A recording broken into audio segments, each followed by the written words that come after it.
This mess today. There was some confusion. Um,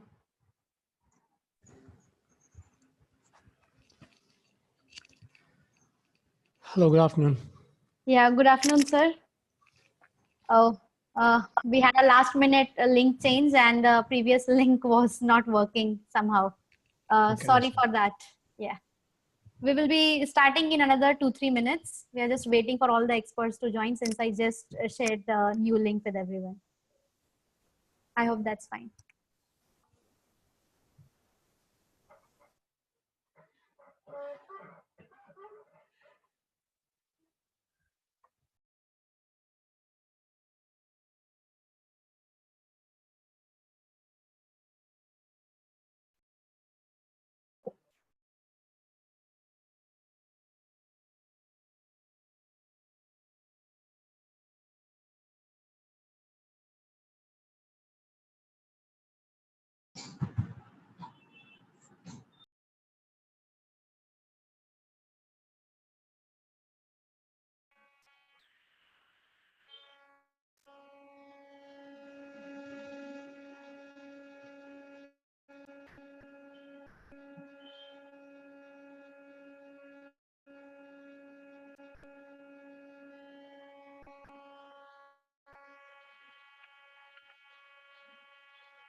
Madhvi, are you waiting for something? Okay. No, I'm starting now. We were just waiting for a few more minutes since the new link was given to everyone. So good evening. But the people Yes, are sir. not there, right? Yes, sir, because the new link was created and shared. The other link was not working. So we had to create a new link and had to share it. So the participants, we are sharing another link. I mean, this link again. So we will get the people. But we should start now since we are already 15 minutes late. Yeah. So good evening, everyone, and my sincere apologies for the delay. I'm Srishti, and I currently coordinate the climate change programs at the Center for Environment Education. I'm based in Ahmedabad and have been mostly involved in research, stakeholder engagement, and materials development within the climate change education domain. And on behalf of Center for Environment Education, I welcome you all to the National Consultation on Climate Governance and Water Policy in the Agricultural Sector. This virtual program is being organized by CEE in partnership with the Hanns Seidel Foundation. Talking briefly about the Hanns Seidel Foundation, the foundation works with the partner organizations to support India's federal democratic structures on various topics in the form of dialogues, workshops, international exchange, and national conferences. CE and HSS have been jointly working in Gujarat for the past 3 years to specifically improve community water management practices. And furthering this partnership, we are now conducting this national study to understand the policy dynamics as well. So before we start with the sessions today, I would like to request everyone to keep your mics on mute when you are not speaking. And having said that, we very much want to see our speakers as well. So I'll request all the speakers to keep their video on while they are presenting or speaking. And for the other participants, I hope they are able to join. In case of a question, you can all post them in the chat box, and we will be addressing them all during the open discussion session.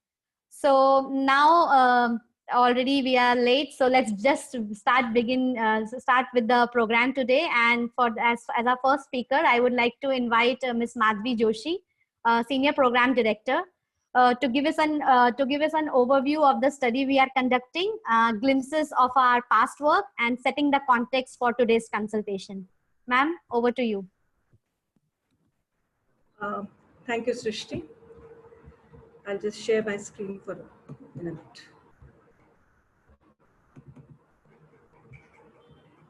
Visible, right?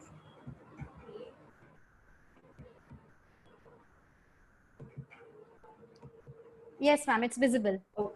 Just do the slideshow and we are good. Yeah. Yeah, okay. Good afternoon, everyone. We apologize for this delay, and there was some technical hitch due to which we could not, the link did not work. As Srishti says, we are starting to work on the program focused on climate governance and water policy formation in the context of agriculture sector in India.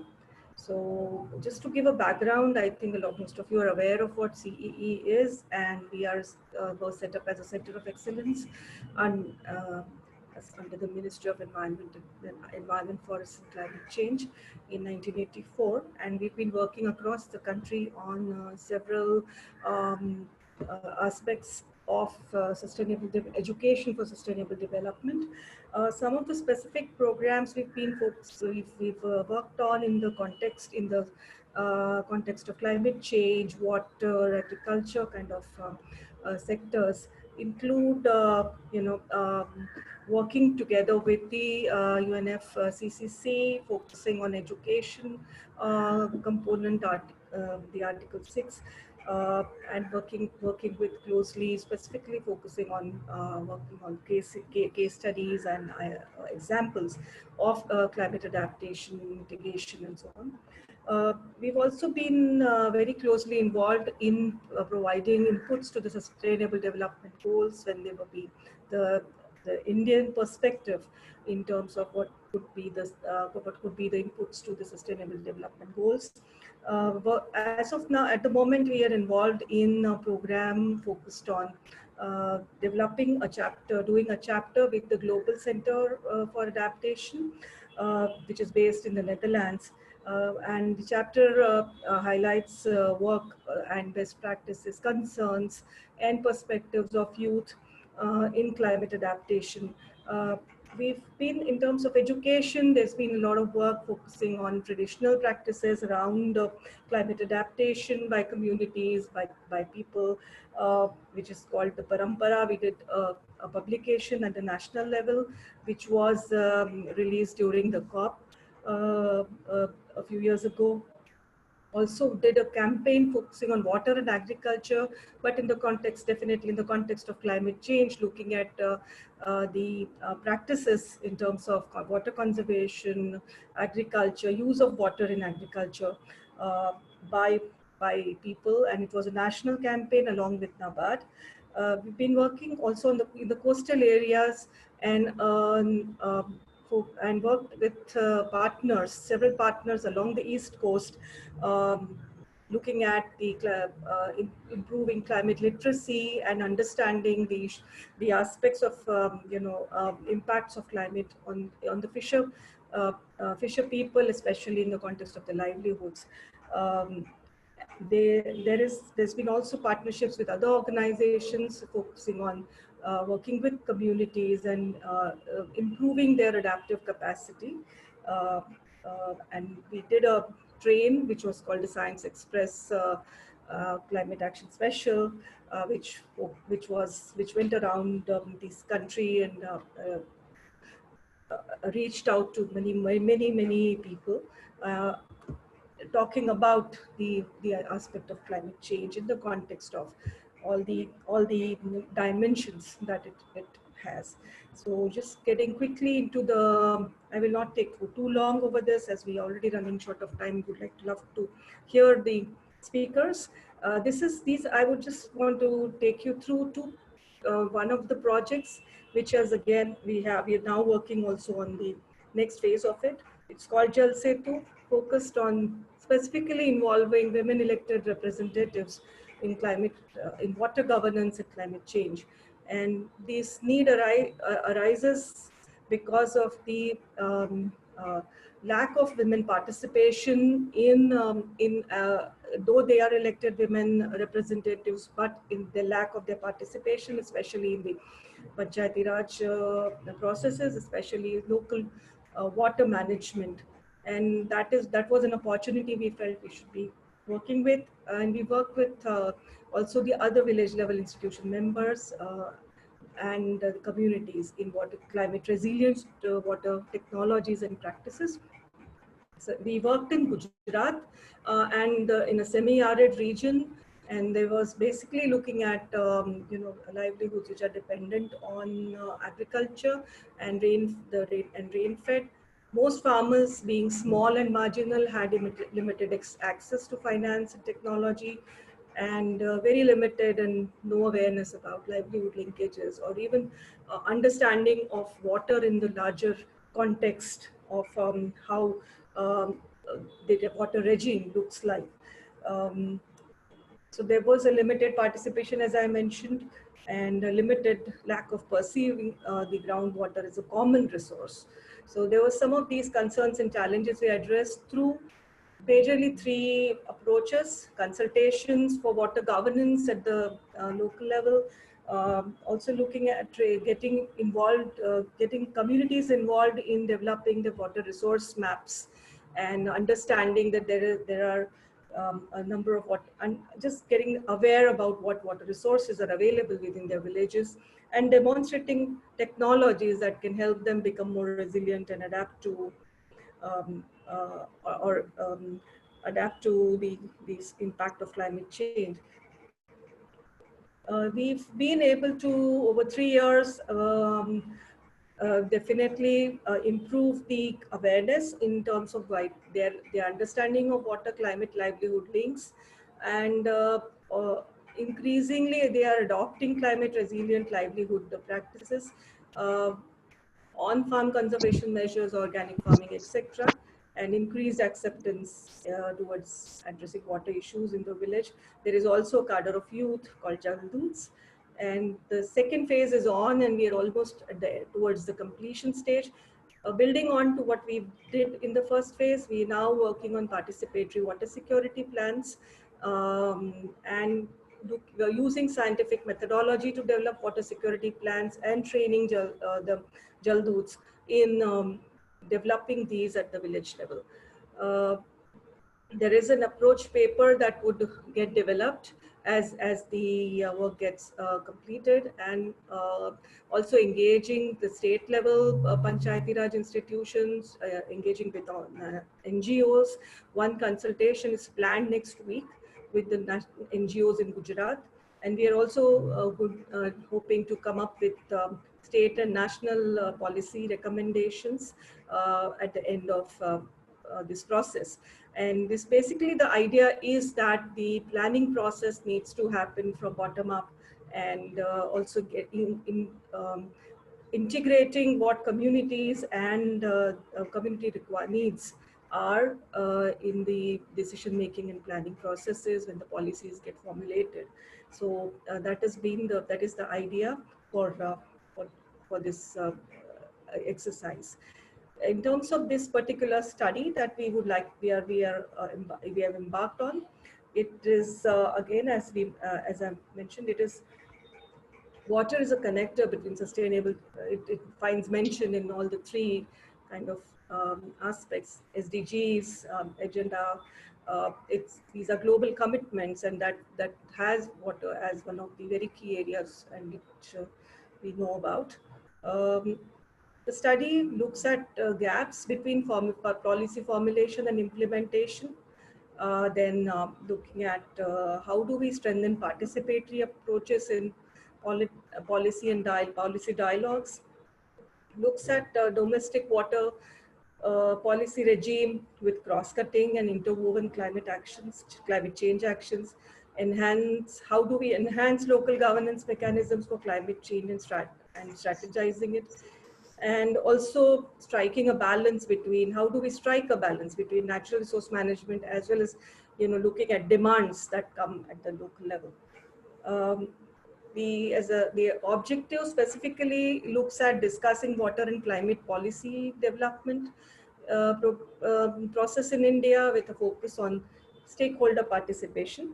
And also, are there any recommendations we could make to climate policy dialogues with local, regional, national stakeholders around water and agriculture, which could further feed into the global agenda.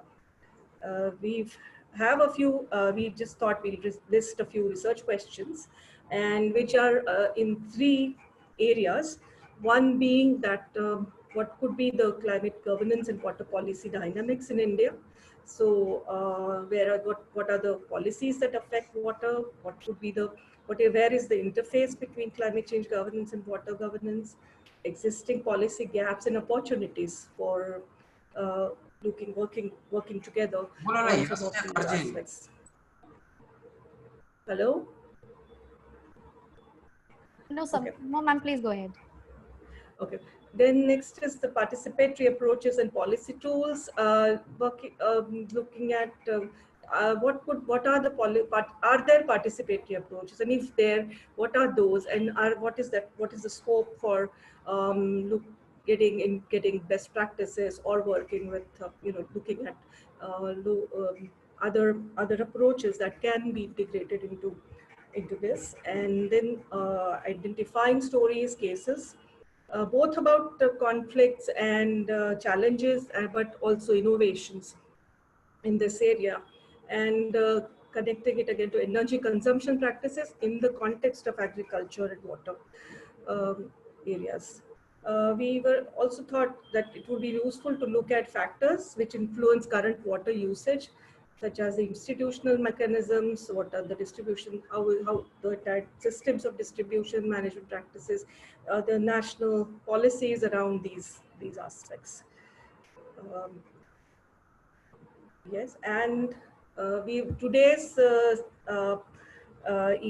National Consultation aims at gathering inputs on water policy formulation with a special reference to policies in the wake of climate change.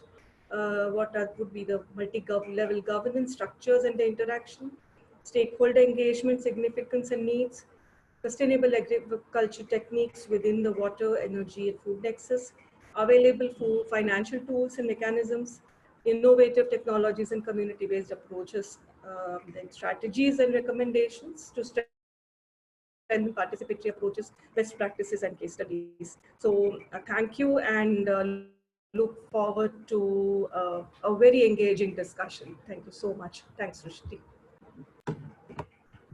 Thank you so much, ma'am, for giving us the overview for today's program.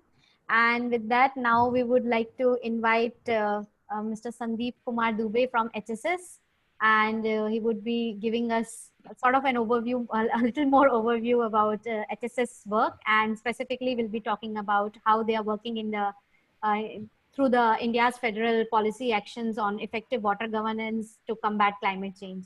Sandeep, I hope you're here, and Yes, over yes. to you now. Yes. Okay, thank you so much, Srishti, and thank you, Madhvi, for setting the context and also presenting a very detailed overview of our ongoing study.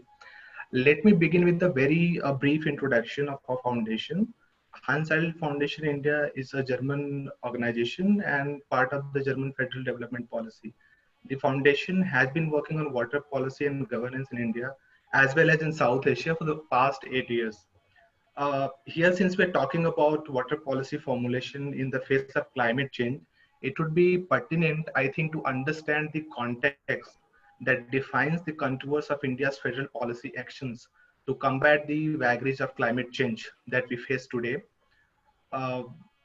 just to start with, I refer to the Constitution of India, which allows center as well as states to formulate policies and make laws as appropriate to deal with challenges that fall under the respective jurisdictions. However, the threats of climate change respect no jurisdictions and thus pose a very unique challenge to governance. It has reignited the centripetal forces to centralize the policy making power. As we know, the climate change mandates are distributed top down from global to local. In line with the international climate mandates, uh, Indian government in 2008 drafted National Action Plan on Climate Change. Consequently, center issued directives to the state as well to make their own state action plan on climate change in line with NAPCC, which they did. However, as we can see, the whole exercise was centrally driven and followed a top-down approach to the policy-making process. India has, in fact, a history of over-centralization when it comes to the making of environmental laws, including climate change issues. That was possible partly because of the dominant influence of the national level in India's federal system and the prevailing institutional conditions, which favor a centralized top-down approach. This tradition reverberates in case of climate change and subsequently water policy as well. On the other hand, since its independence, India has been opting more and more for decentralization based on the principle of subsidiarity. 73rd and 74th constitutional amendments were the natural offshoots.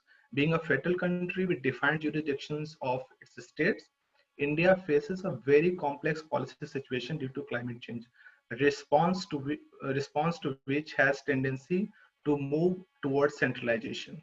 Given the compelling evidence of irreversible impacts of climate change on water resources, water governance cannot be thought of in silos. In fact, it has emerged over the years as a subset of climate governance.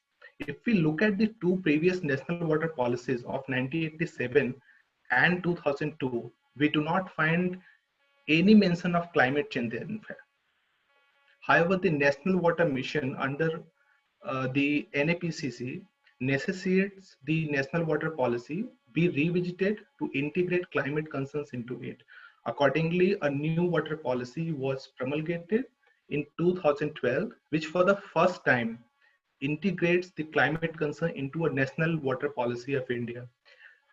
The bidirectionality between climate water policy and India's federal movement has suffocated the prospect of the states to become innovative in dealing with the threats of climate change. They were not given enough political space to experiment and learn.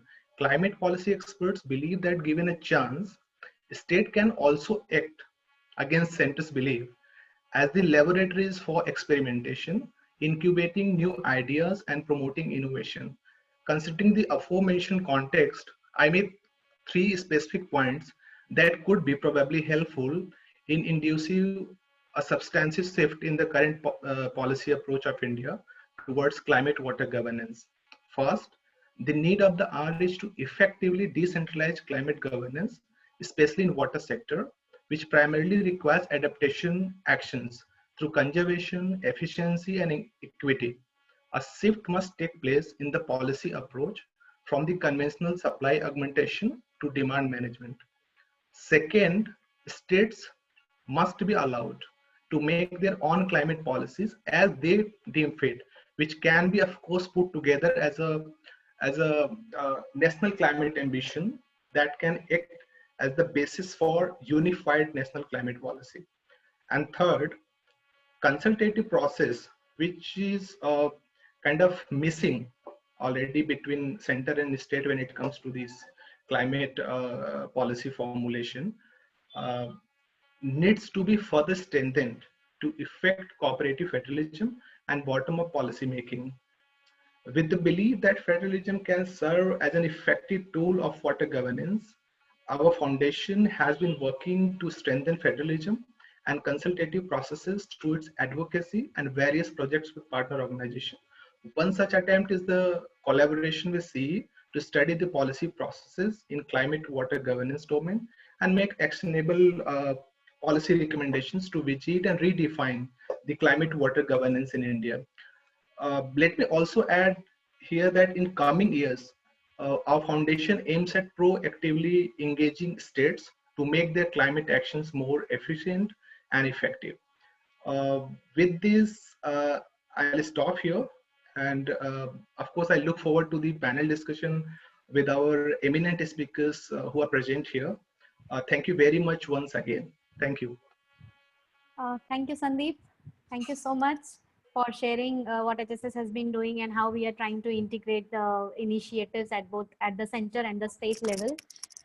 So now moving ahead, since we are now getting short of time, we will now be starting with the panel discussion, for which I would like to call my colleague Ms. Riksha Schwartz, who's program coordinator with the climate change programs.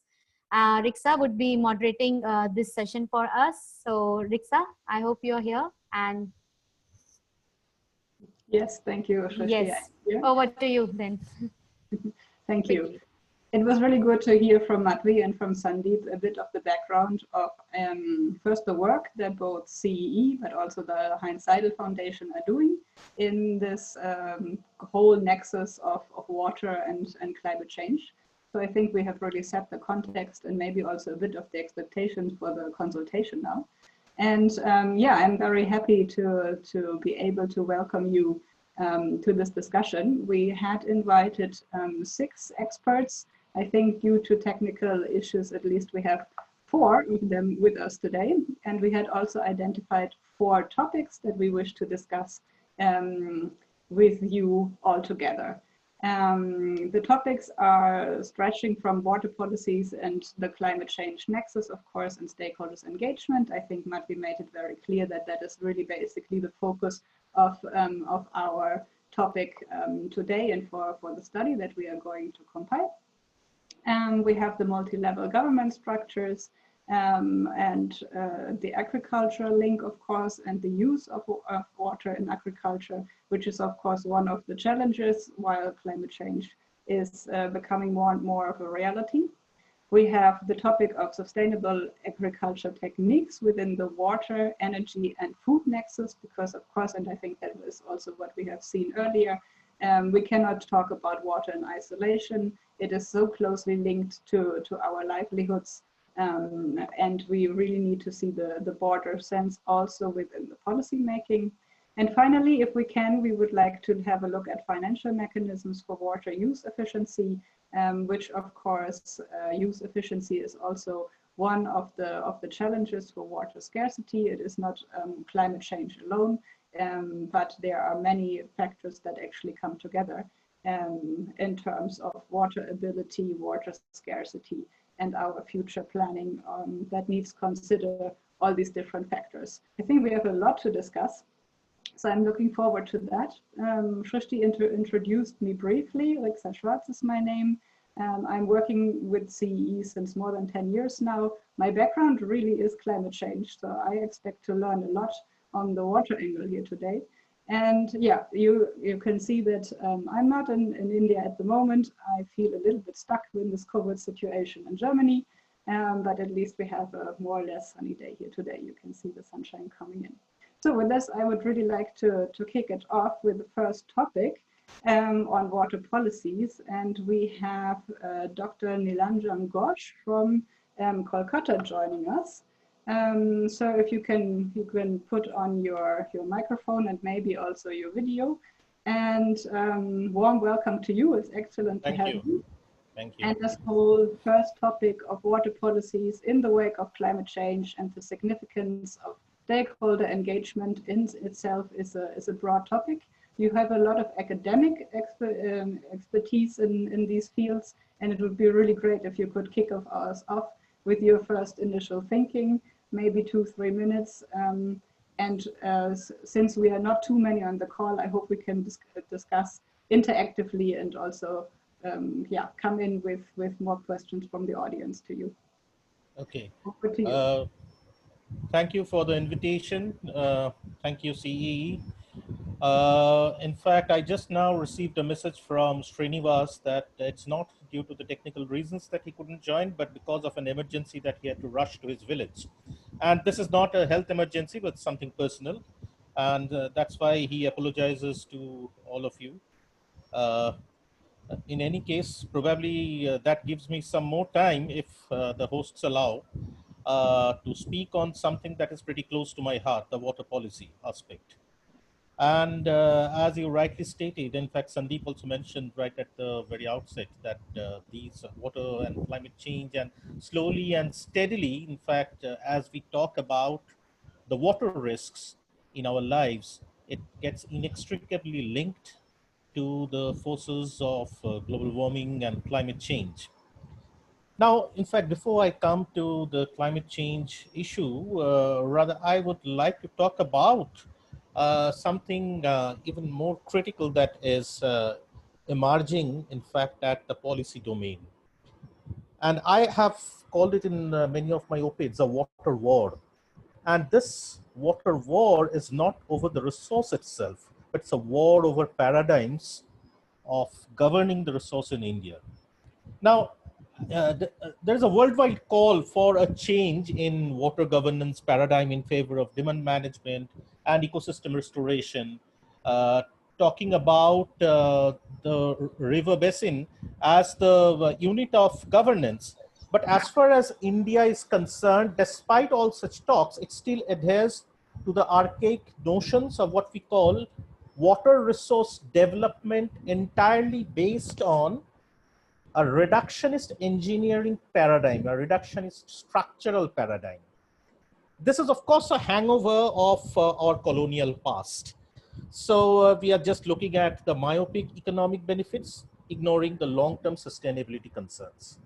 In fact, the Thomson Engineering College, or what is today called the IIT Roorkee, that was established during the British era, that trained, in fact, the engineers on how to train the rivers. Not really how to govern the rivers, but rivers need to be trained. This is the term that you will often come to hear from the Central Water Commission. And early British projects at that point in time had been exemplified by the Sarda Barrage, flood control over Koshi, Upper Ganges Canal. And in the process, what we have today are the problems at all levels. Problems at all levels in the sense, it is, in fact, we often keep on forgetting the fact that water, or rather the ecosystem and livelihoods, are inextricably linked with each other. In fact, at some point in time, we constructed the Farakka Barrage, and in fact, water by itself is not really a liquid flow. In very recent terms, Jayanto Bandyopadhyay and I, we have been calling it webs. The river flow, the flow regime is essentially a webs, a dynamic equilibrium of webs. That is water, energy, biodiversity, sediment. And that is what essentially creates this entire balance between the economy and the ecosystem.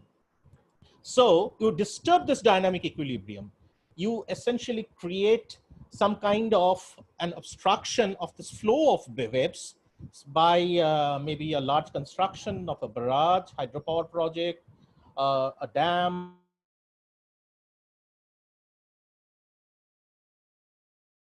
is the sediment is dropped. You want to extract energy, hydropower, the sediment gets dropped. The sediment by itself actually created the delta ecosystem. That is true for the Ganga Brahmaputra Meghna Delta, especially the Ganges Delta. That is true for the Kaveri Delta. That is true for all, most parts of the delta, in fact, and actually it's even more prevalent for the Himalayan river systems and less prevalent for the peninsular river systems. Even so, even then, in fact, it's important for them. So the structuralist interventions in the colonial and the post-colonial era, they didn't actually have in their concerns the variables of what we call eco-hydrology. That is, they couldn't think that floods and droughts are actually integral components of the broader eco-hydrological cycle. The British engineers were actually completely overwhelmed with the fact that a river basin or a flow regime can actually have a normally shaped or a bell-shaped hydrograph, because we have a southwest monsoon. So naturally, the water flow during the southwest monsoon actually increases substantially, whereas most of the European rivers used to have a flat hydrograph. So, and of course, they didn't even incorporate the very critical element, that's the seismic science, which makes this, they have to make the structures resistant to earthquakes. Now, in fact, and of course, the other important component happens to be the webs. Now, of course, the very, very critical element that have to be incorporated in entire water resource governance regime happens to be the issue of global warming and climate change. So from that perspective, in fact, now that the very recent National Water Policy Committee headed by Dr. Mihir Shah has been formed, Srinivas happens to be one of the members of that National Water Drafting Committee. So when Mr. Shashi Shekhar was the secretary of the erstwhile Ministry of Water Resources, we rather witnessed some glimmers of hope in favor of this changing thinking, which is going to treat water in a much more integrated and holistic way. And in 2016, there were two committees which came up with two draft bills and a report.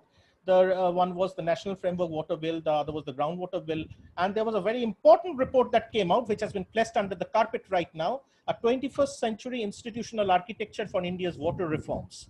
The report recommended dissolution of the Central Water Commission and the Central Groundwater Board and creation of a multidisciplinary National Water Commission. Given that there is no scientific justification of treating groundwater and surface water as the two entities, as two different entities under an integrated river basin ecosystem governance approach. So, and the report also talked about greater involvement of social scientists, professionals from various disciplines. So now recently, in fact, in 2019, the ministry has constituted this new committee to draft the new national water policy chaired by Dr. Mihir Shah, and 11 members, including Dr. Shashi Shekhar, Srinivas, KJ Joy, and many others. In fact, I have been called once or twice to make some presentations to that committee. And some of the summary of my few submissions to the committee is that, and this is in fact something that needs to be treated, because we have to get out of this reductionist arithmetic hydrology thinking right now, that water should be viewed as an integral component of the global hydrological cycle and not merely as a stock of resource to be used for satisfaction of human requirements only. That is what we have done, and we are destroying the entire resource base in the process.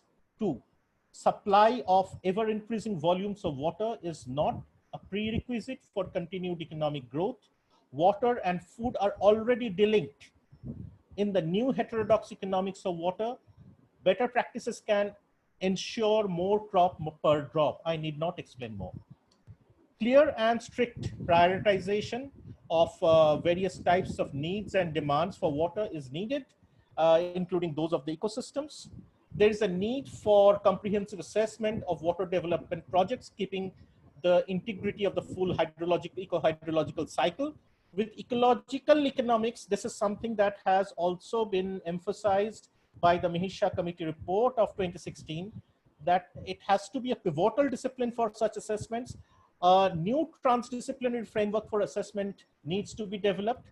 There's a need for an interdisciplinary knowledge base. This is point number 5, with clear acknowledgement of the interactivity of economic, social, and ecological forces. Point number 7, the basin ecosystem should be understood as the unit of governance. The very federal structure of India, the constitution, Sandeep mentioned the point of constitution once or twice, I presume. Now here comes a very, very important, the crux of the problem. The crux of the problem is water in India has been made to a state subject, which therefore, in fact, this actually has given rights to the states to define the user rights or the property rights in their own ways. And that is precisely why over the Kaveri waters, all you have is, if you consider the 3 extreme principles, I'm finishing in 2 minutes.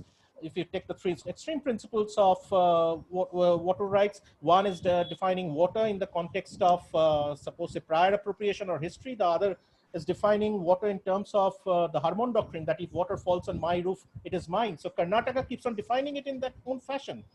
So this is one of the problems which has resulted in fragmented governance, and river flows should be understood in association with sediments and the ecosystems associated.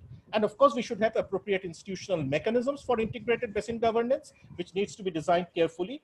There's a need for shifting to a new globally accepted state-of-art definition of environmental flows. Now, in fact, on September 17, 2020, both CME and NASDAQ announced a plan to launch NASDAQ Wales California Water Index Futures contract by the last quarter of the year, subject to a regulatory review. In fact, way back, we do need an instrument like this, in fact, in the context of the changing risks which are emerging with global warming and climate change. In fact, if one really looks at the changing pattern of precipitation between 1950 and 1970s, and taking into consideration the era between 50 and 75 and 76 to 2010, the variability has increased over time, and the existing risk mitigation strategies are simply not adequate, whether market-based or supposedly based on supply augmentation plans. But the fact remains that the knowledge gaps, as also the institutional gaps, they are huge. And of course, in fact, in some of the previous speakers and in many of our previous publications, we have talked about the existing knowledge gaps, which has essentially resulted in this kind of an institutional void, whether it is in the context of flood management, whether it is in the context of eco-hydrological knowledge of surface water systems, whether it is in the context of demands and various requirements of water, or even understanding the relation between water and food security. Even in the context of integrated river basin governance, we need to have, this is the last point that I'd like to mention, because the institutional regimes, you mentioned about that. So we have to move towards what we call integrated river basin governance, considering 5 important points: incorporation of community and stakeholder participation into the planning and management process, drafting long-term river basin vision through the process of consensual agreement among stakeholders, integrated approach toward policy-making, decision-making, cost-sharing across various stakeholders, including industry, agriculture, urban, navigation, ecosystems, taking into consideration various poverty reduction strategies, decision-making at a macro river basin scale, adequate investment and cost-sharing by all the stakeholders, comprehensive foundation of knowledge on the river basin and natural socioeconomic factors that influence it, and a detailed ongoing monitoring and auditing process to openly assess if basin-wide institutional arrangements are achieving the goals and objectives that are being set by the government. With that, I'd like to stop here. Thank you. Thank you very much for this first introduction and reminder of how deep the complexity of water policy making actually is.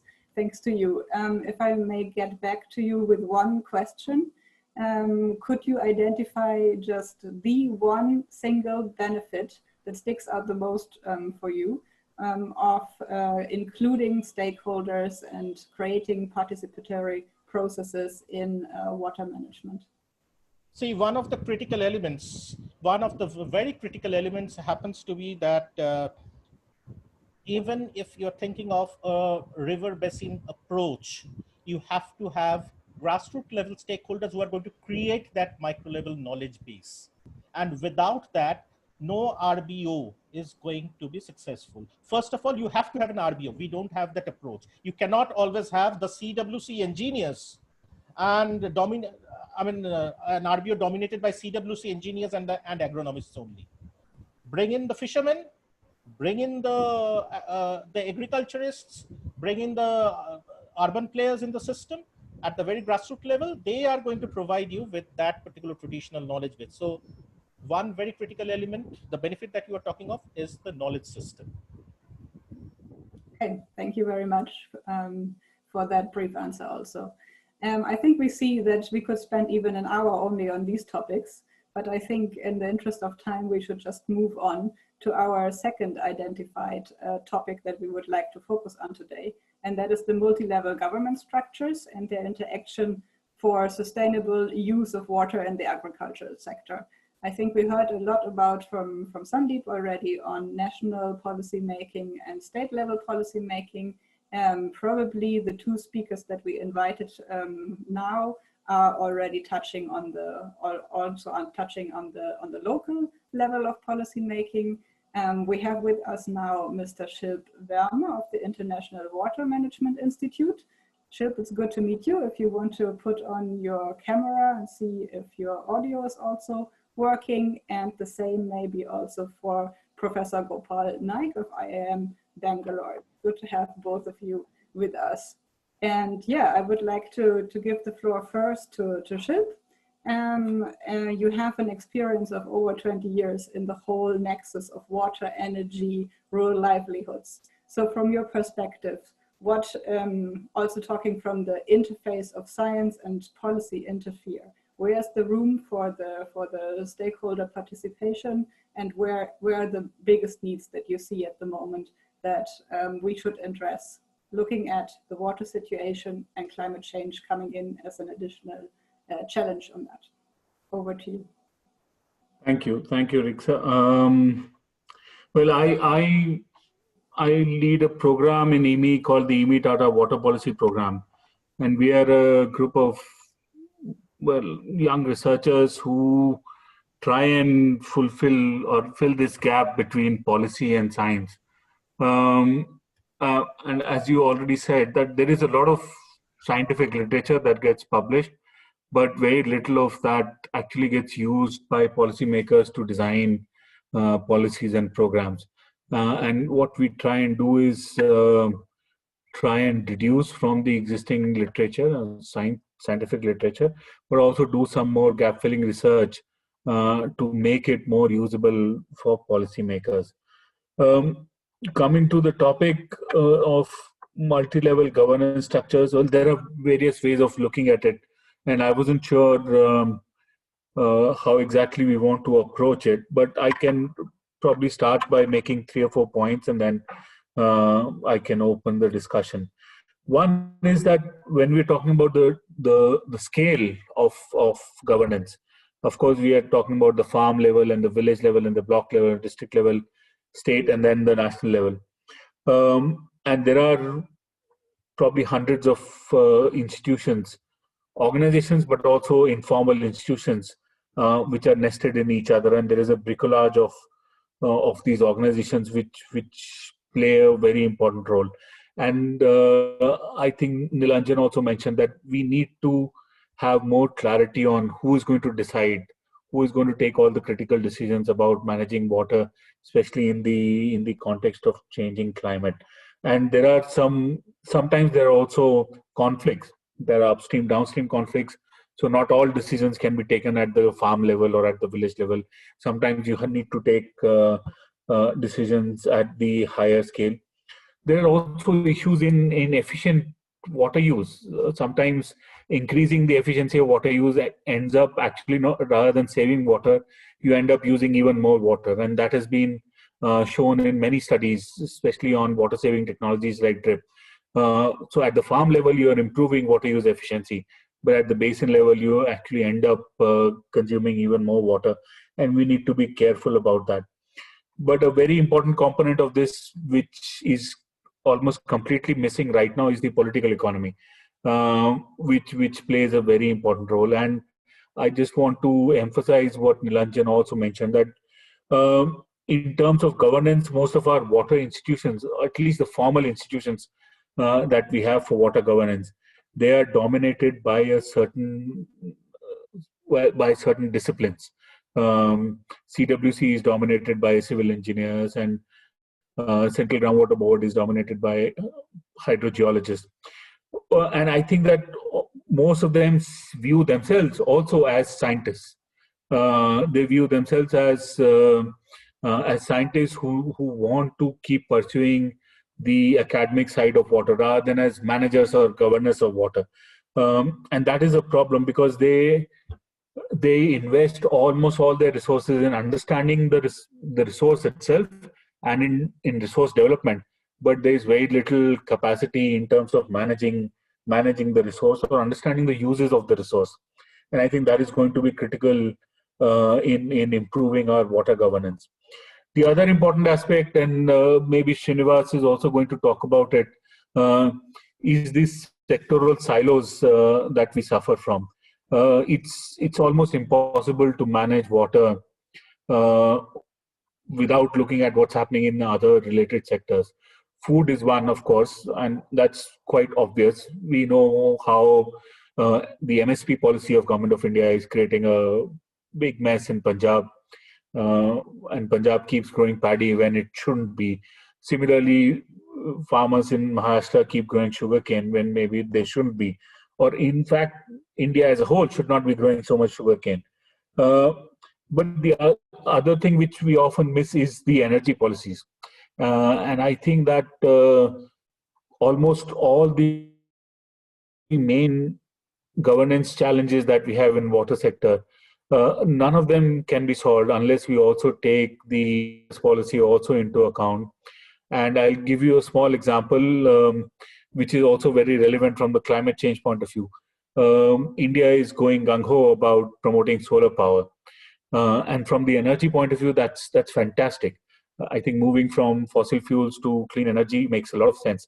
But from the groundwater point of view, one of the things that IMI has been working on in the last 7-8 years is that it could actually present a big threat to groundwater sustainability, because solar pumps, when they're given to farmers, they basically behave the same way as free electricity for farming. And they might end up depleting our groundwater aquifers. So we need to come up with models of promoting solar, which is a good thing, but models which are also benign towards the other sectors of agriculture and groundwater. The last point I want to make is that India's water economy is very fragmented. There is a large part of the water economy which is completely informal, where probably 80-85% of the water users are just self-provisioning. There is no entity which is actually delivering them water. They're just acquiring water from nature and using it. And implementing any kind of... So the Government of India announces a new water policy, but nothing changes on the ground because 85% of the people are not just affected by it. So maybe one way to go forward is to first work on the formal part of the economy, which is mostly in the urban areas. Fix that first, because that is relatively easier. We know much more about that economy before we even think of implementing things like IWRM in the informal part of the economy. That's all. Thank you. Thank you very much. We keep on broadening the context and seeing the complexities, but I think it is extremely important that you also point out to other stakeholders in this subject, and of course also the linkage to the energy and especially solar pumping, which of course is a great solution, but comes with new risks implied. So we definitely need to look into that too. Thank you, Rishab. And I would now like to turn to Mr. Professor Gopal Naik, who is hopefully with us. Your camera is working. Thanks for joining us. And you have also a long-standing experience within the agricultural and rural development policy area. We are very keen to hear from you also on your thinking about the different levels of government structures, and of course, a focus on the local level and the stakeholder participation. Over to you. Sir, you need to unmute. Yes, thank you. Thanks, and good evening to everybody. Let me just make a very brief opening remarks, because I think most of the points are already explained by the previous speakers. The topic being multi-level governance structures. Of course, this is quite well known to everybody in the sense that we have national, state, district, Gram Panchayat level, as well as water irrigation, water users, community level. Now, I think if you look at sort of broadly, multi-level governance arrangement that includes communities in a decentralized system of governance and function better than the centralized system. Our goal is always to water more efficiently, equitable sharing, priority for usage, for maintaining proper infrastructure so that we reduce the wastage and responsible management. If you look at the community level management, in fact, we keep almost about 22 case studies of community level management. So what we would find is, of course, if we are empowering communities, then certainly the practices will be much better at the level. There will be quicker decision. There will be better feedback to the system management in terms of how the water sharing arrangement can be made. And also, there will be better political representation. That there will be, or to use as an association, officials who could be able to contact the officials or political representatives much better. And we have also seen that there will be usually a better maintenance of the infrastructure if there is a community-led management. But of course, they would need help in certain areas. We find that, of course, technical help is something which they need, because there is very little knowledge about the water management technology at the grassroots level. Then the practices that are followed in other places, with the higher level of governance, whether it is district, state, or national level. Then bringing managerial know-how, things like how to measure water, how to accounting, and so on, would be again needed for the local management. There is also need for a dispute settlement mechanism, which again they would depend on a higher level governance than community level. Funding is another aspect that is, particularly if there are large funding needed, then that's where they would depend on the higher level of governance. And of course, managing externalities, like especially if it is groundwater and so on. Again, the relationship between power and water usage. If there are externalities, then that has to be managed by the higher level of governance. And the other one is research outcomes. If there are issues which needs to be researched and feed into the management system, and again, you need organizations at higher levels which could actually take up these issues and research and share the results. Of course, policies and regulations are generally set at the higher levels, and that, of course, has a broader objective of making sure that the water is used appropriately. Some of the deficiencies that we see in the current system of governance, especially, of course, both at the higher and lower levels, is one is, of course, we talk about decentralization in 73rd Amendment and 74th Amendment, but somehow there is always a hesitation to fully decentralize systems. Partly, I don't know, maybe because we seem to be worried that the power will go from higher level to lower levels, and therefore there is a hesitation. But therefore, what happens is only a part of the responsibilities given to the local level without full responsibility. So, which also makes it not looking at the management of, let's say, local resources more comprehensively by the local bodies. The other problem that we see is there are many departments created in the university. Minor education, major education, in rural development, and there is of course agriculture, horticulture, so many departments. Now there is very little cooperation between the departments. Therefore, that itself creates a huge issue collectively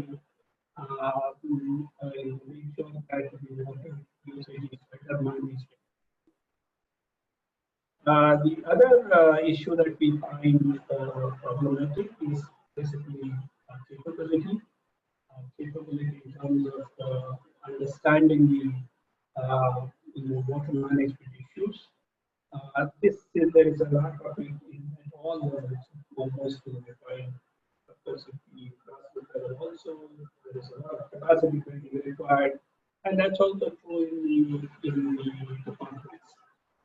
Somehow, again, as previous speakers have said, many of them come from certain disciplines and do not have enough appreciation of the society's level issues and understanding the society. And therefore, there is a need to really build capacity in the whole system, in the higher level of governance as well as at the international.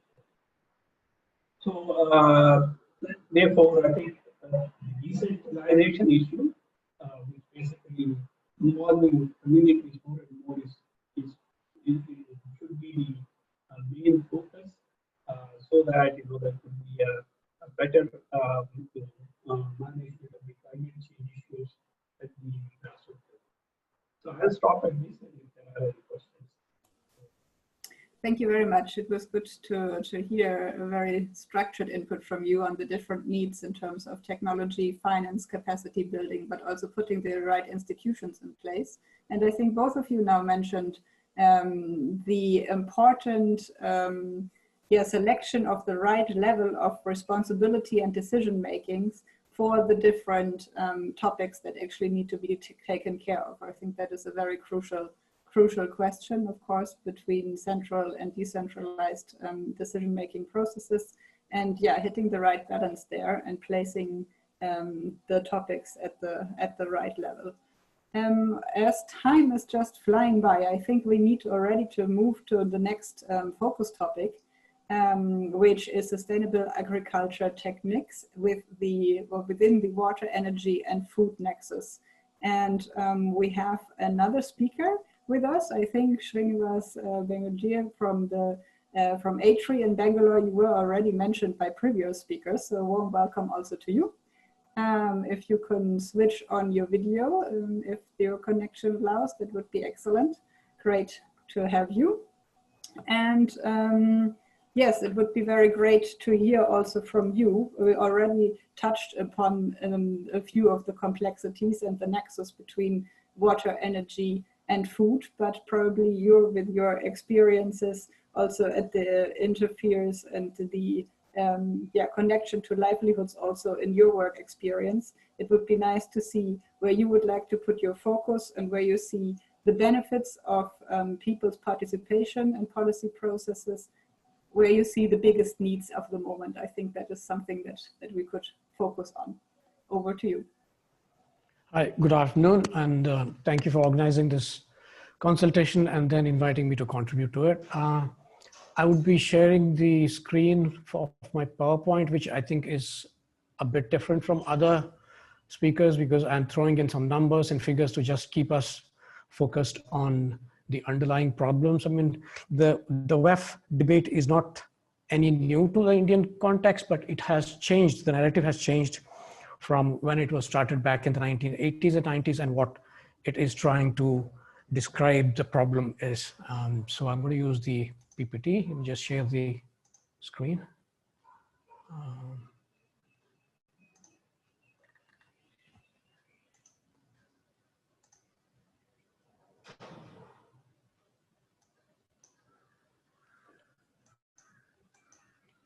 Yeah, so is my PowerPoint visible? Yes, sir. Okay. So although Shrishti told me to like focus on sustainable agriculture techniques, I think we are at a premature stage to think about what could be those techniques to achieve sustainable agriculture, because sustainable agriculture itself is a debate that we have not narrowed down on what needs to be done, whether it has to be understood as a goal or it's an evolving goal, or is it a process to achieving those goals. So I'm just going to go over each of these sectoral issues and how they're connected with the agricultural sector and mostly food production. So this is one of the figures I like to present when we start discussing about climate change or governance of natural resources, because this is a report by the World Economic Forum. They conducted a survey across the globe, and what they identified is really shocking in terms of what we see as the most likelihoods of the highest likelihood of risks that we might face in the current century. One of which that's linked to our discussion is the food crisis, the water crisis, man-made environmental disasters, including pollution and health effects. And connected issue to all of this is also a failure to deal with climate change, especially introducing adaptation and then taking care of mitigation. And another linked issue to the WEF debate is also the biodiversity loss and ecosystem collapse. And that's where the current debate is heading towards, because this was completely missing. If we look at the previous water, energy, food nexus, it was mostly about focusing on energy, how it was important in tapping the various natural resources, including water resources, for increasing food production.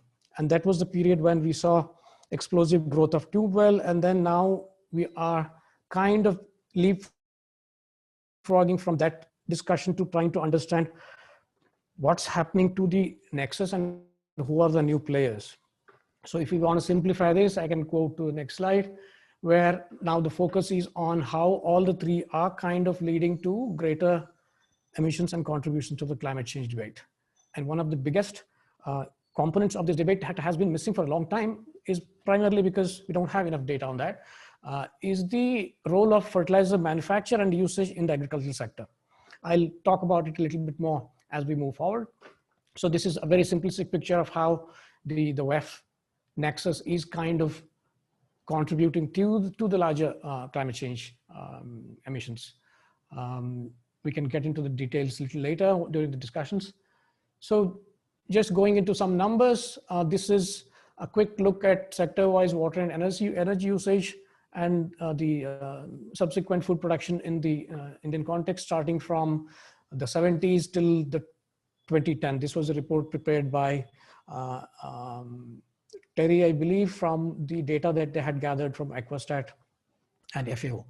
If you look at the sector-wise usage of water, you can see the water usage has been somewhere around 80 to 90%. I mean, those numbers have to be taken with a bit of salt because it depends upon who has gathered these numbers. So it lies somewhere between 85 to 95% across India, starting from 75. But the interesting part would be how the proportioning of surface and the groundwater has changed over a period of time, though at a larger national level, we might not see drastic changes in the net irrigated area. There is obviously drastic increase in the gross irrigated area or the gross cropped area. And if you look at the sector-wise energy use, you can see drastic increases in the energy sector, sorry, in the agricultural sector, which has come primarily from tube well pumping from the rivers. And like Shilp mentioned, there might be some relief from the solar pumps, but in terms of the groundwater depletion, that's not such a comfortable story to discuss as well. Obviously, we've been talking about agricultural production, and they've made like drastic improvements to production, and that was the driving factor for all the other problems that we see. So this is just a quick snapshot of the energy scenario. The overall average agricultural sector, just restricting to the pumping from tube wells, open wells, and groundwater aquifers, it comes to about 18% across India, and then Karnataka, where I work mostly, stands around 34% of total energy 34% is used in agriculture out of the total production. And in Haryana and Punjab, which have the very heavy users, it's somewhere around 40% in the agricultural sector. And if you look at how inefficient it is, in most parts of India, energy consumed per kilogram of food production is somewhere between 3 kilowatt hour, which depending upon the rates in those individual states might cost around 12 to 30 rupees just to pump water. But if you look at how the economy works within the agricultural sector, which is highly subsidized in any case, the food is usually procured somewhere between 15 to 25 per kg. So there's a huge mismatch in terms of what we put in and what we get, or at least what the farmer gets. Nitrogen, which has been missing in the debate, I would like to highlight a little bit on that. If you look at the usage of nitrogen post Green Revolution, we have exponentially shot our usage, especially in the main food production systems, which is wheat and rice. If you look at what it was somewhere around 1 million tons, somewhere in the 60s, and now we are at 14 million tons. And although we have been producing very high amounts of nitrogen domestically, we still import about 20% of our nitrate fertilizers from outside at unsubsidized prices. And the prices in India are very, very highly subsidized. These are like probably 2 to 3 times cheaper than what you would find in our neighboring countries within Asia.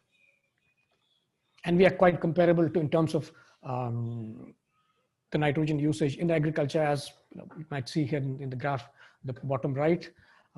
China is, of course, way ahead of us. They're almost twice usage because their total cultivated area is much larger. And India, of course, although our agricultural area is like comparable to the US cultivated area, we are quite intense users of nitrogen fertilizers. So coming to the elephant in the room, which is the changing water story, and that has influence on the whole agricultural sector, including the farm sector. So between 1970 and 2010, like I mentioned earlier, the gross irrigated area increased from 22 million hectares to 91 million hectares. That's almost 3.5–4 times increase in about 40 years. And there has been an increase in the cropping intensity as well, which is shown in the bullet point here. The ratio of GIA versus NIA. GI is the gross irrigated area and NI is the net irrigated area.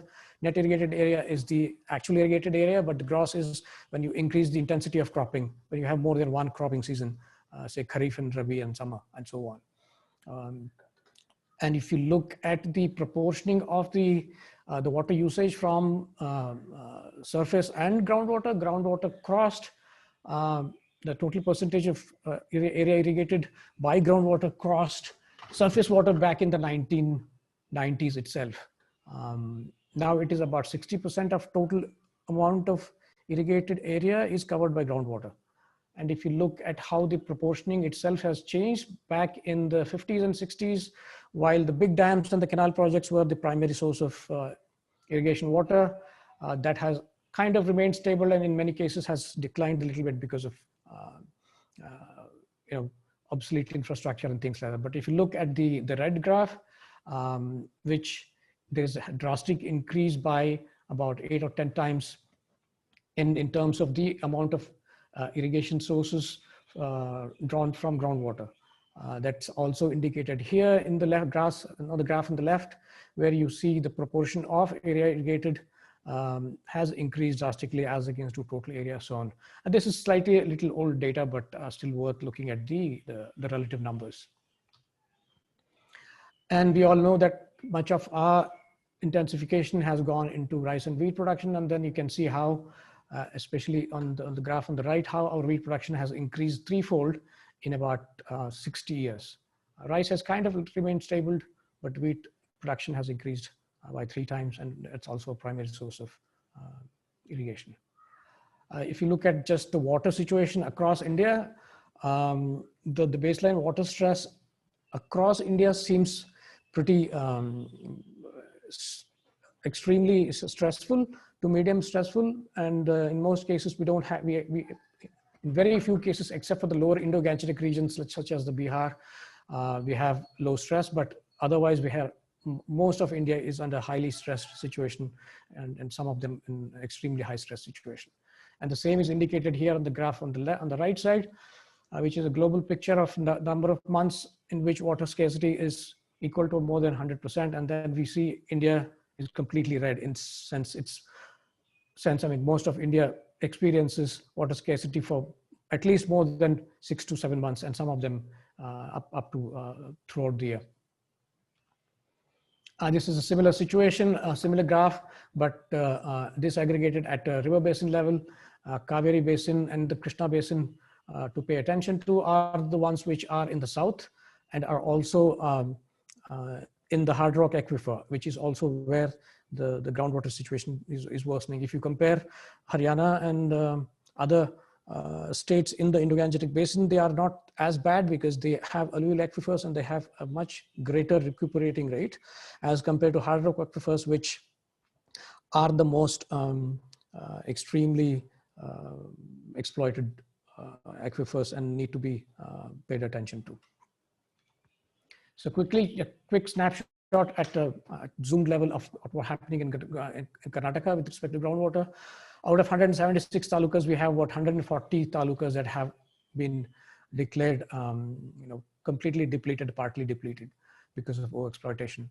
And a comparative study of water levels, at least to just highlight one case, in Kolar, which is a district which is a water scarce district, also very heavily groundwater exploited district. The average decline in the groundwater has been 5 meters per year in the last 10 years. And that's horrible because right now the groundwater levels in Kolar district is around 1,400, 1,500 feet. That's unimaginable. And going down a little bit, zooming in a little bit on a particular case study, we did some work in one of the districts in South Karnataka, where we looked at a small panchayat, and then in a span of about 7 to 8 years, there were about 2,000 wells that were dug, and the number of failed bore wells were somewhere around 60% of the total, and fully operational wells are about 200 plus. What it signifies is the rate at which people are digging bore wells, even though it's risky to invest, and at the same time, the return to the investments for these farmers is putting them into the loop of indebtedness and yeah. So this is one of my favorite the graphs. The tables.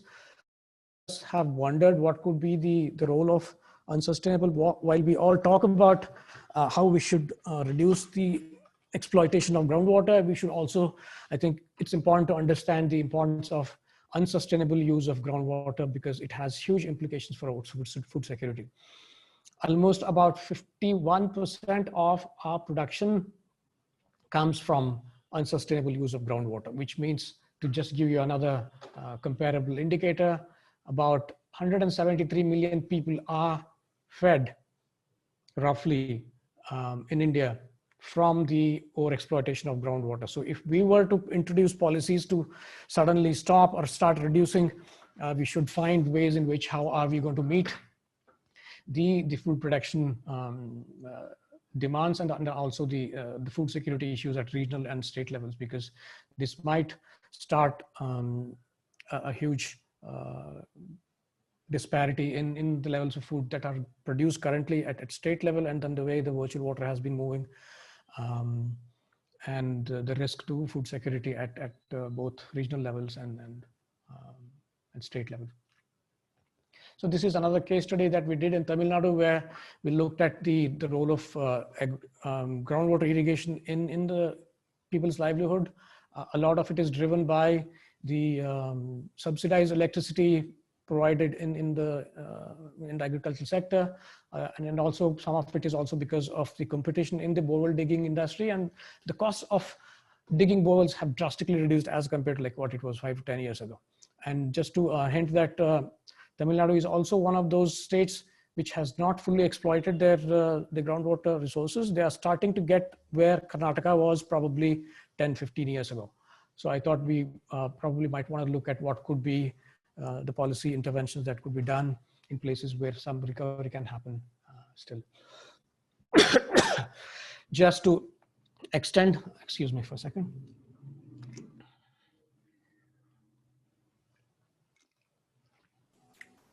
just to extend the debate around the WEF, there is increasing concern in the ecological community and including the agricultural community that so far we have polluted our rivers and the soil system so much that the signs of ecological degradations are showing up, where our production levels are going down, our fertility levels are going down, and we might be hitting stages of not desertification, but our fertility level, our soil fertility levels going down to a level, to a stage where our food production might risk food security at all scales.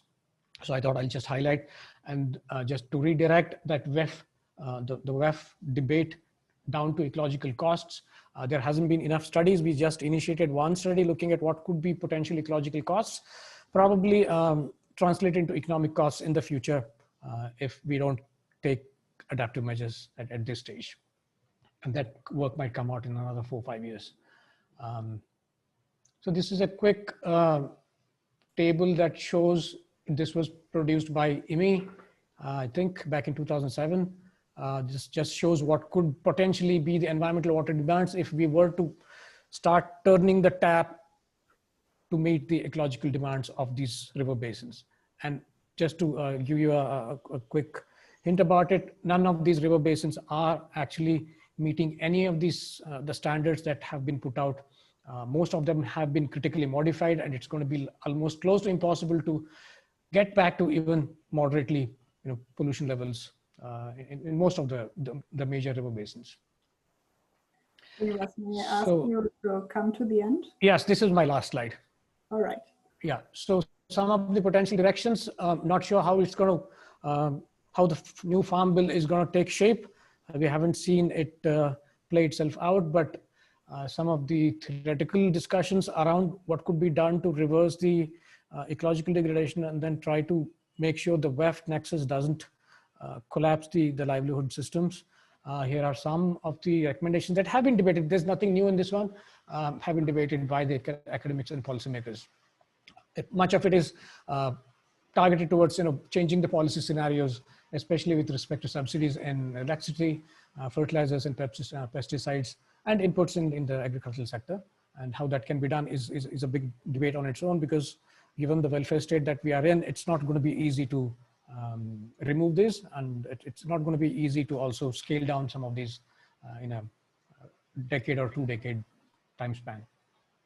And the policy and the market interventions are probably the ones that will provide the most sustainable solutions as against the technical solutions, because those are the ones which have to provide the incentives and disincentives for not going into water intensive crops. Investments in the agriculture sector, agricultural research has been there mostly on the varieties, but I mean, there has been less on biological regulation of pest control and drought tolerance. There has been some, but not enough just to deal with the how to shift from water intensive varieties to less water intensive varieties. And groundwater governance that IMI and Shilp and Tushar have been talking for decades now is a black hole. The government has not yet still figured out how to fill. I hope with more regulatory standards, we might be able to see some light at the end of the tunnel. I think that's where I'm going to stop, and thank you. Thank you very much also for showing the slides. I think it's good to have a bit of a databasis for our discussion with that. Also the triangle from WEF I think was very useful, and to see how food, water and energy of course are tightly connected with a lot of win-wins in between them, but also sharing a lot of risks. It would be really interesting to talk more about the Tamil Nadu example. I think that you managed, but in the interest of time, I think unfortunately we need to move on right now, and maybe we can come back to that in the answer or question and answer session. But first, I would like to hear from our final speaker also, Mr. H.R. Dave, formerly working with NABARD, but also former director of BIRD. Srinivas, if you take down the slides, then maybe we can go back into the conference setting, and maybe Mr. Dave can also check if the Yes, there your video is working. That is excellent. And the topic that we thought we would like to hear from you is financial mechanisms for water use efficiency. We just heard about the situation of the groundwater levels. So I think it is a very important issue to also talk about water use efficiency, and you are an expert on the financial instruments for these challenges. So it would be great to hear from you and your experience where the solutions lie for water use efficiency, how we could tap these solutions within the policies, and what some of the key instruments in your view actually are. Over to you. Thank you, Riksha. I hope I am audible. You are. So good evening to all the panelists and participants. Always pleasure to join CE initiatives. And I fondly remember one of the mega initiative which NABARD took with the help of CE when we reached out to 100,000 villages, saturating 250 water stressed districts under a water campaign. And the outcome of that campaign was really an eye-opener. If you bring in people's participation, encourage them to decide their own destiny on the platform of water, and if you can bring in the banking system and the local administration together, I think wonders are possible. NABARD had, in fact, when I was steering it, I was slightly skeptical as to what will be the outcome of this water campaign, and why NABARD as a development financial institution and the banks need to get into this. Whether banks will look at this as something which is a business opportunity, because ultimately credit is all about business. So unless they'll see business, they'll see this is just another, a development initiative. But let me quickly touch one or 2 points and then I move to the main topic. 100,000 villages, almost 70,000 villages. The campaign got fantastic response from the communities, from the NGO partners that we had, from the banks, from the state governments. We had CE could digitize almost 70,000 village water maps prepared by the community, by the people. And at the end of the event, this is in 2017, we had a database of almost, Karthike will vouch for it, almost 700,000 water volunteers who came forward to work on the platform of water for their own village. The water resource maps prepared by the communities got mainstreamed in some of the states like Telangana. I distinctly remember when presentations were made at the district level before the district administration and the banks. They got mainstreamed in the NREGA implementation as to which are the places where water structures need to be renovated, which are the places where new water structures, water harvesting structures can come up. And banks saw business because farmers came up and said that, look, these are the areas, these are the farmers who would need, investments for, equipments like drip, sprinkler, farm forestry for, in that respective village. So almost 30,000 villages saw the presence of the local branch manager during the campaign. Now, you see, connecting these dots, as my senior, our previous speakers have already mentioned, this is a very complex subject and banks alone will not be able to do. For that matter, nobody else can do it alone. So communities need to be the basis for any kind of credit product development, any kind of bank engagement. And therefore, wherever we have aggregation of farmers, whether it is the cooperative societies, whether it is various projects on land and water like watershed development, the tribal development projects like Badi and others, the idea was to bring in synergy. Many of the farmers producers organizations came forward because it's not, one of the learning was that we need not tell the farmers that you need to conserve water, you need to enhance water use efficiency. But one of the critical bottleneck which came up everywhere was tell us what is a specific technology which I need to adopt. Now, once you define the technology for water harvesting, water conservation, enhancing water use efficiency, then obviously credit can flow in. But many parts we witness that specific technology for water conservation, and wonderful presentations I was really fortunate to see being made today. You see, over exploitation also means that there is inadequate recharge. So if you can increase the recharge part of it, prevent the water flowing off, and also ensure that in situ water conservation happens, I think we'll be able to address the issue from both the angles, minimizing the drawdown and also increasing the water recharge. So two-pronged strategies in my view can certainly help. One of the recent developments which NABARD took, and there was a reference on, water-based planning. I'm going slightly beyond that, because purely water basin based approach, whether it will work or not on a landscape like India, because if you give India a 10-year time frame to address this problem, huge amount of energies will have to be synergized into this.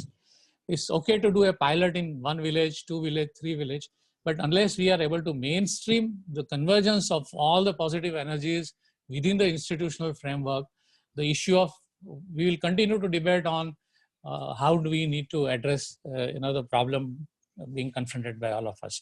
So one of the initiatives which has now been taken is that, if you remember, governments, both state and central, they have invested, they continue to invest heavily in watershed developments. Many of the projects succeeded, many of them did not succeed because of various reasons. But somebody has invested, let's say, in a micro watershed of 1,000 hectare, 5,000 hectare. Can this investment be leveraged by the banking system? Now, when we are talking of watershed, we are talking of both land and water. Of course, the other livelihood parts and the community engagement and everything gets factored in.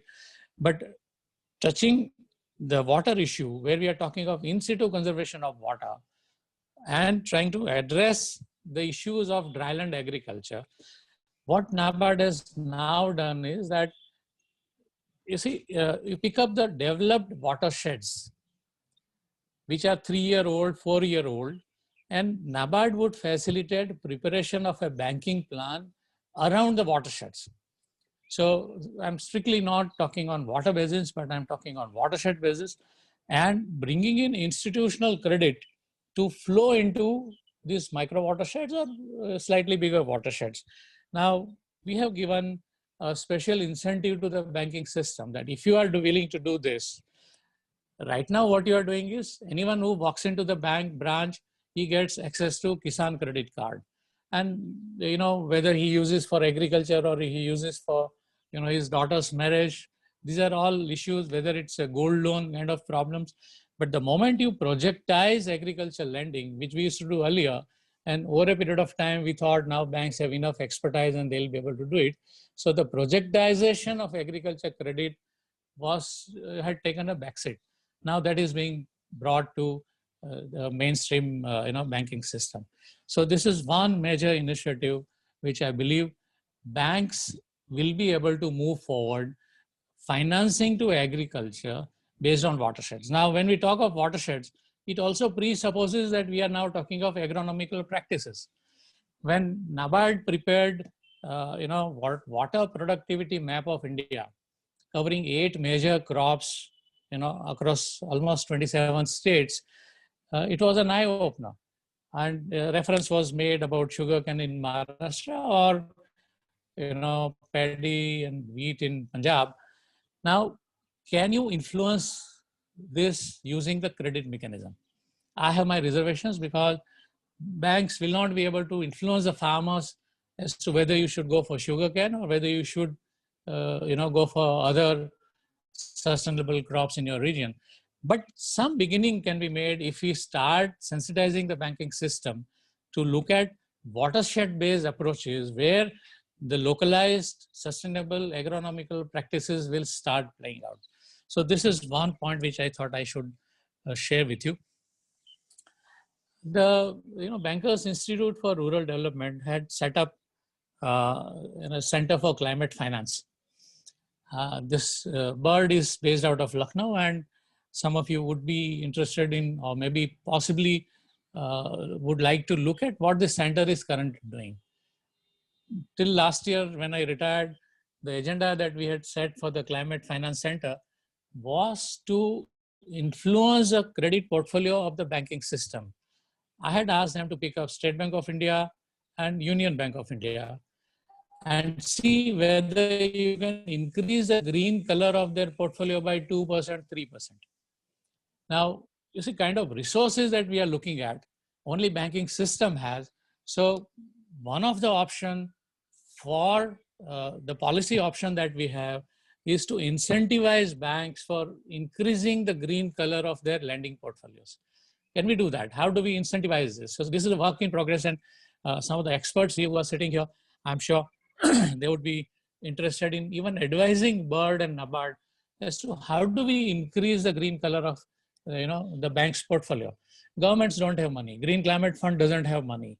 Let's forget the kind of resources which India needs on climate finance is phenomenal. Now, that kind of resources are already available in the banking system. It is going in one direction.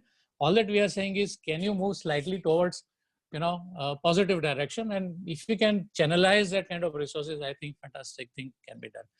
Not going into the specifics, but we have always believed that water use efficiency and conservation are two themes which banks need to increasingly look at. Although the regulatory aspect, which was mentioned by Mr. Srinivas, I think that has also helped to a great extent, where banks are not lending into overexploited areas or critical areas, blocks. They have stopped. But ultimately, how do you address a problem? So for addressing the problem, if you need the bank credit investments to follow, credit-led investments to follow, then we need to find solutions. Lastly, the bank credit is also going into rural infrastructure. And it is also going into, let's say, the long-term irrigation fund, which the present government set up 3 years, 4 years back. Almost 60,000 crore. Riksha, you need to pardon me, I'm not able to convert crores into billions. But huge money has been raised from the banking system, as well as from the public-private capital in general to the bond markets. And this money has been given to the state governments. I'm happy to share with you that, while the 99 major irrigation projects we have flagged off by Honorable Prime Minister, many of them have seen closure. But now when I say closure, I need to qualify. The command area activities still take a backseat. So while irrigation network, the headworks, everything gets completed, but it is the last mile connectivity, and what Professor Gopal Nayak and Professor Tushar Shah have been talking about on water user associations and the water management part of it. I think governments will not be able to do it. The critical role for the civil society organizations, when civil society organizations NGOs can take up watersheds, when it can take up water campaigns, when it can take up financial inclusion, the self-help group movement, can you divert the energy of the NGOs towards water management at the last mile? I think if we are able to do that, the investments which state and central governments are making, they'll be taken to logical end, and then only the farmers will really benefit. So I end my inputs at this stage. Thank you so much for inviting me. Yeah, thank you very much for your input, and also reminding us of the big water campaign of 2017.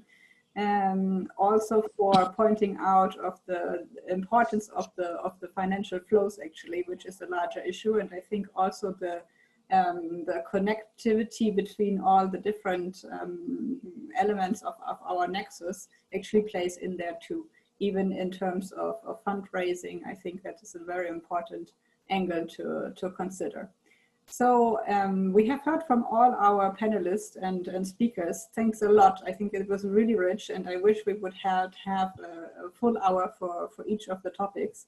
I have a lot of questions in mind, but I also see that there are posts in the chat with questions, and I leave it over to Shrishti with, again, a big thanks for all the inputs to moderate the question and answer session. Thank you. Okay.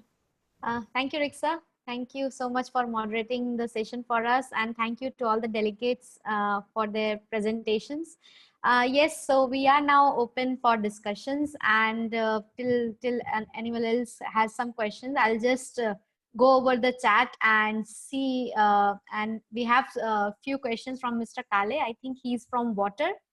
Mr. Kale, if you could, I think it would be better if you could speak a little bit, and then we could take up questions directly with the experts.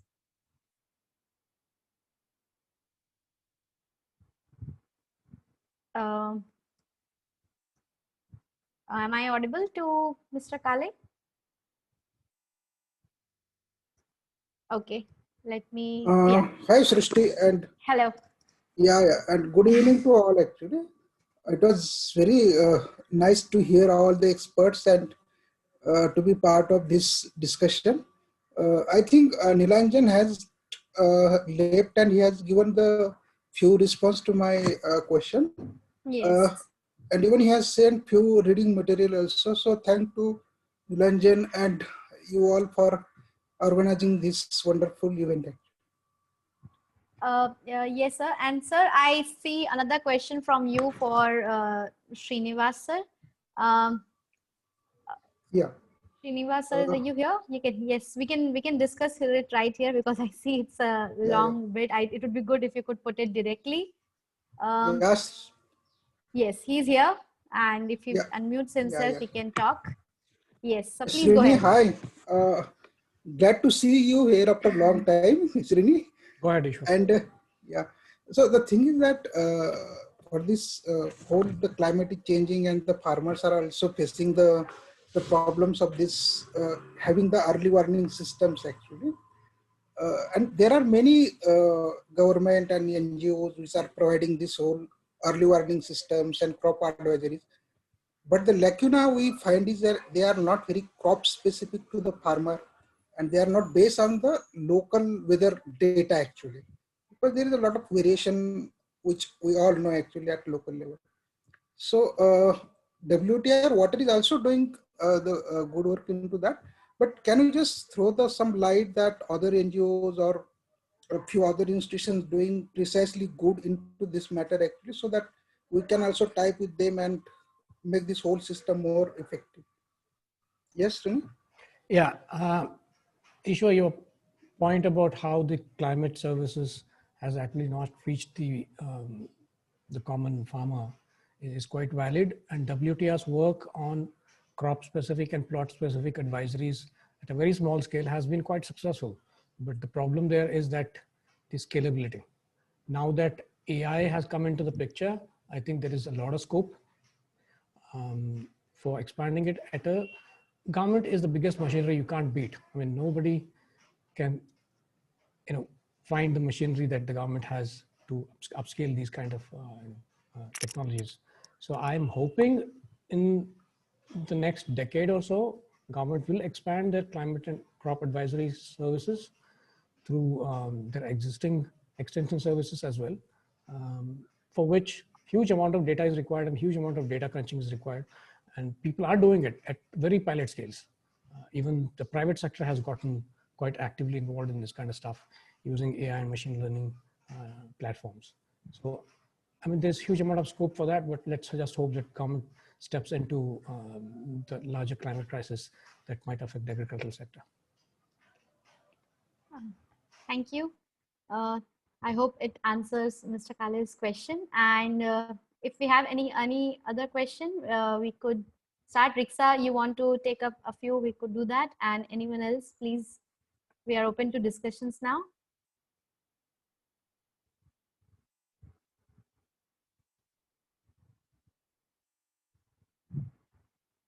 Yeah, Jankivan, please go ahead.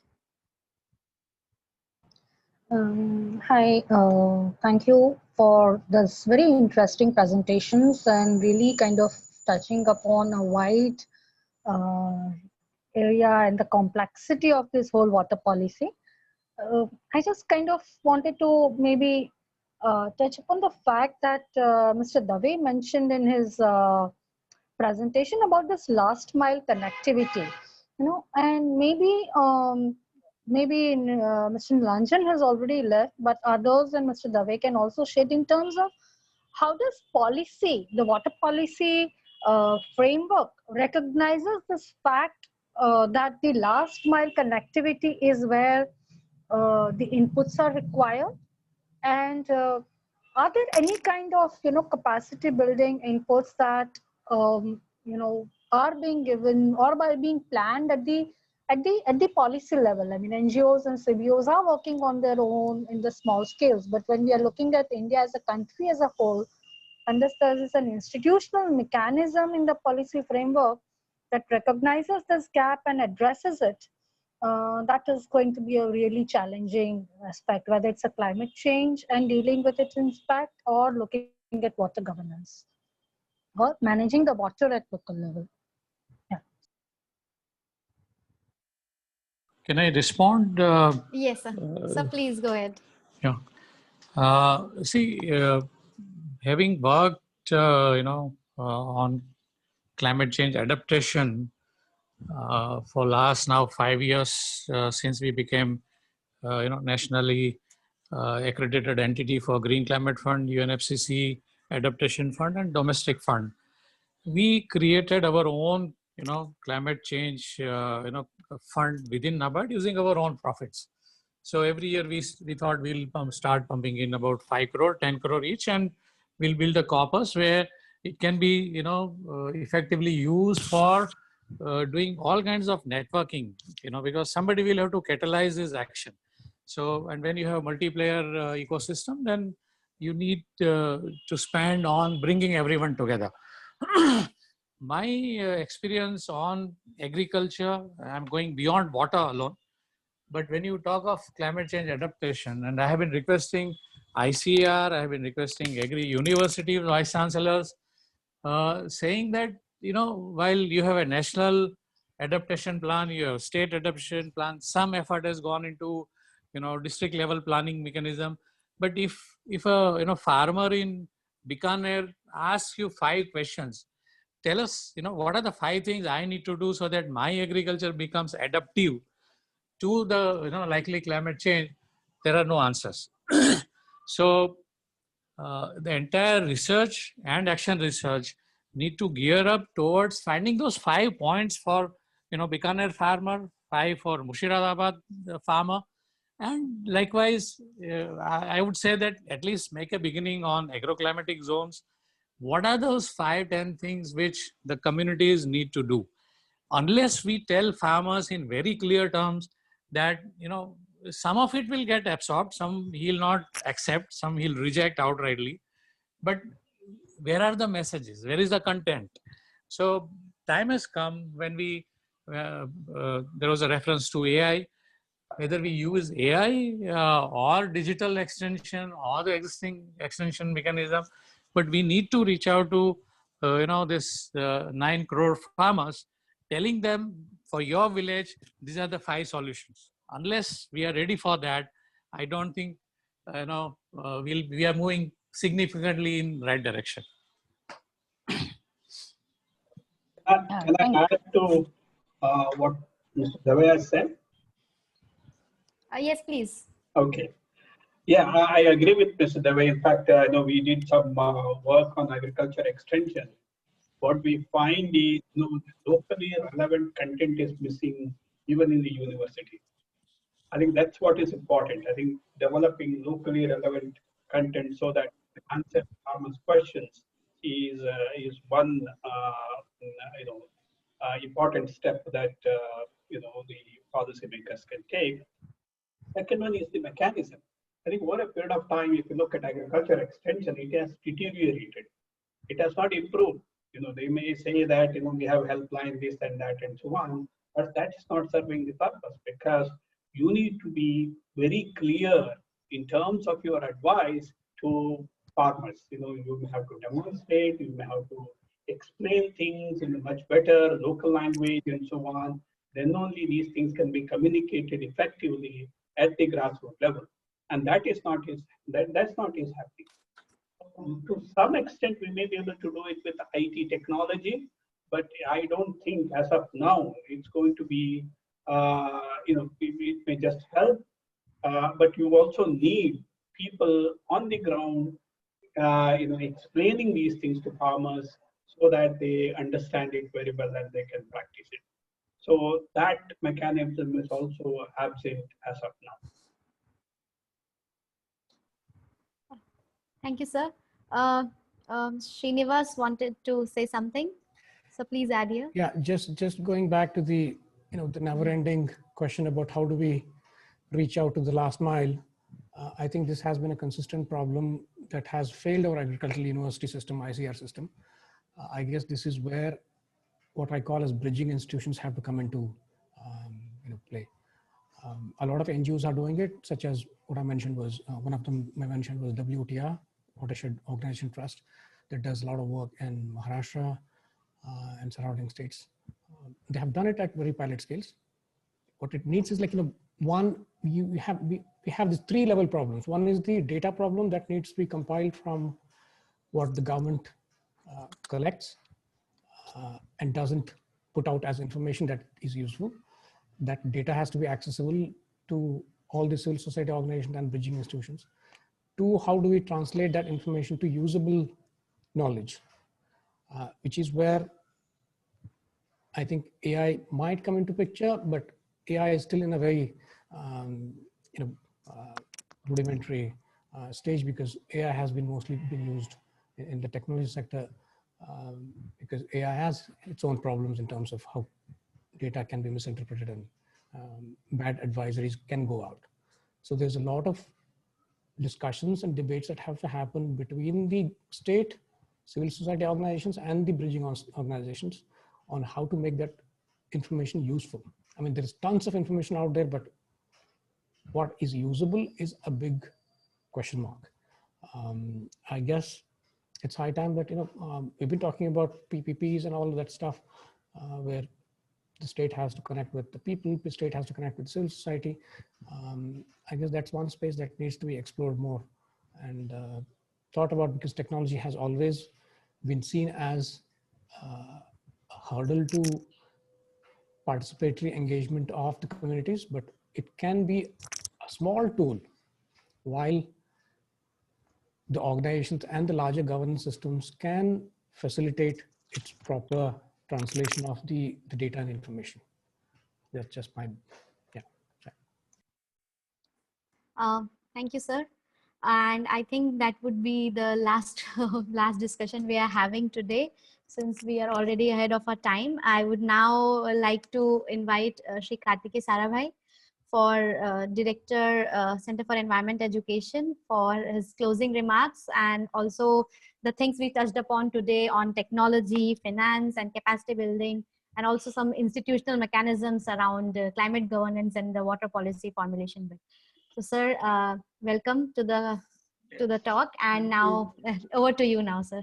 Thank you, Srishti. It was wonderful to listen to all the presentations and all the speakers. We have run out of time on a subject which can have much more time as such. So I don't want to say too much. I thought wanted to pick up on some key words which were said. I think Mr. Dave talked about synergy. And I think synergy and connectivity between different sectors, different people, different groups is really required here, because water is, in fact, a subject which is very complex and leads to so many other connections, which were shown by Srinivas and several others. And I think there is no simple answer to which level we would make this decision. I think Sandeep in the beginning talked about the need to sort of bring it down to more decentralization, but Shilp nicely explained how at various levels we need to be clear who takes what decision at various levels. I must say I have a small plot of land and just been doing agriculture. It's sort of seeing it from that end as opposed to and as an academic or something else, you realize, and when you talk to people, what type of problems you have at the other end of things, and how people need to really participate. And I think one of the things which C is very good at is, in fact, to some extent, like was mentioned about bridging institutions, which many NGOs are, a good bridging institution which really through public consultations and others can put these things together. I would think that the immediate next step would be to take today's discussions and come out with a paper which integrates some of these ideas into a single paper and circulate it to among all those who are present today, and see if we can build on that, because it would be a waste to have so many good thoughts put here which we don't take forward. And I think that's what we are very good at and we can do. I think it was nice to have Mr. Dave reminding us of what could be done in 2017, and when we worked together, scaling up to a level which was almost seen by many as not possible, and working together by different organizations, right from the village end to bankers to technical people to others. It is possible to do this. So it's a very exciting sector. There are so many new technologies which are coming in, and connectivity is increasing all the time, including what we are doing just now. So I think let's take these ideas forward. We are not interested only in a seminar, nor is HSS. And I think it's to take it forward. We have our own experiences where Suman, for instance, who is here, has been getting an IIM professor to talk to villages through teaching them how to use Zoom. Now, this was not possible earlier, but it is very easily possible today. So I think we've got enormous opportunities, and we need to hear people what their problems are and how to deal with it. So I really don't want to go into a talk just now of any nature, but just to thank again everyone for this wonderful set of suggestions, and really would like to work with the CE team to put it together in terms of some paper which we can then circulate and see if we can then take it to the next level. So thank you, Srishti. Thank you, sir. Thank you, sir, for those remarks. And with that, we are now at the end of our consultation. And I would like to thank all our panelists on behalf of Center for Environment Education. And we would be reaching out to you once with the study we are currently conducting. We would be sharing that draft with you all for inputs. And today's consultation was really helpful in giving us those insights which we were specifically looking at, and especially in the whole WIF nexus which Srinivas sir had mentioned, and also in the whole river basin and with the academic lens as well. So we will be definitely reaching out to you with that draft, and we hope to have your insightful comments on that. And with that, I end the consultation today, and thank you to all the panelists and all the participants who are with us, and that's it. Thank you. Thank you so much. Thank you, sir. Yeah. Thank you, everyone. Thank you.